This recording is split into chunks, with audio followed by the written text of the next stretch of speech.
Happy to be back. I figure I'd get back into it on this fine Monday, play some niche fighters.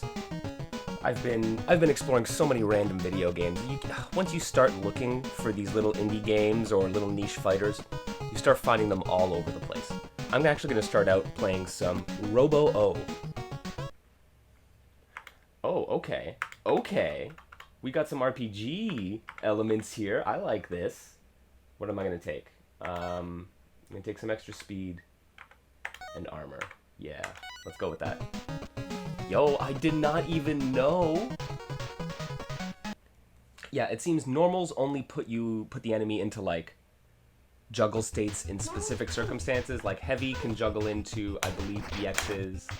Some of the regular specials can go into EXs. But once you juggle with an EX, it seems you can only juggle with EX or super. You gotta go like a higher cost, essentially.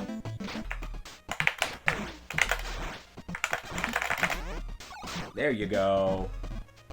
And you know what? I should have taken the cue from myself earlier on, where I'm like, hey, you can only juggle into other EXs or supers once you juggle into an EX. So what purpose could that have? Maybe the EX dive kick?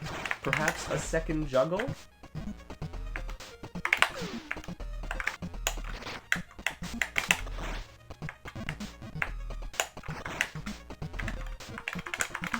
Come on, let's go.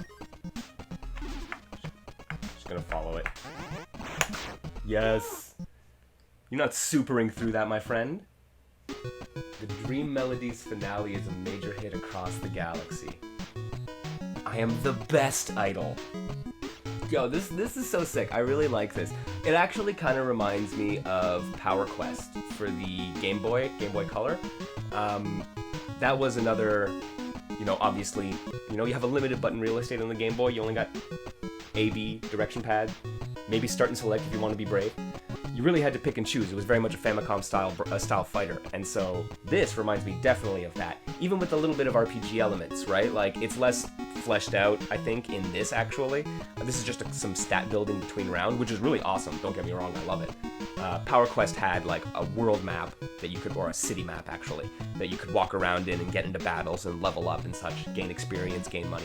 That was really cool. But I love seeing this kind of expansion of single-player content, especially for these style of games, right? I mean, you're going to keep it relatively limited. You want to keep it into the theme of a Famicom style fighting game. So, but I like seeing that, right? You can then do some single-player story mode stuff that is relatively limited, but it fits in with the theme of the game that you're playing. Oh man, that's dope. It seems to actually stick to the rules. I don't know how technically close it sticks to the Famicom standards. I'd be interested to know, actually. Like, are they actually following color palette rules? Are they actually following audio chip restrictions? I feel like there's obviously basically just remove the slowdown is what it is. So I'd be interested in seeing if it's just kind of the feel of, or if it's actually limiting itself to the technical standards of the NES/Famicom.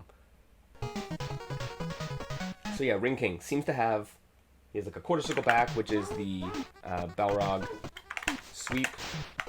He's got a straight punch. He's got an upper, which is a dragon punch.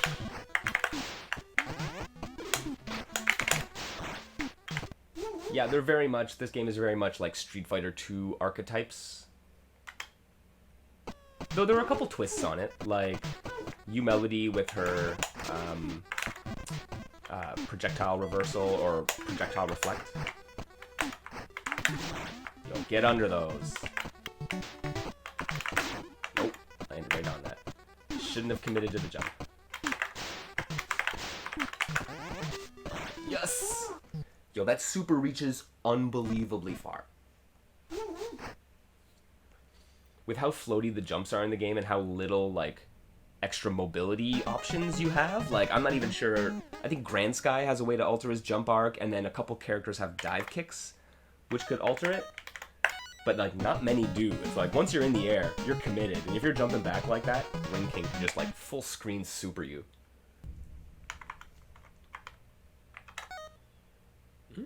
No, you can remove them. Nice, you can reassign. That's even better. I guess, yeah, so if you get a game over, you can... Oh, that'd actually be really cool. You can kind of, like, readjust depending on what character you're playing against.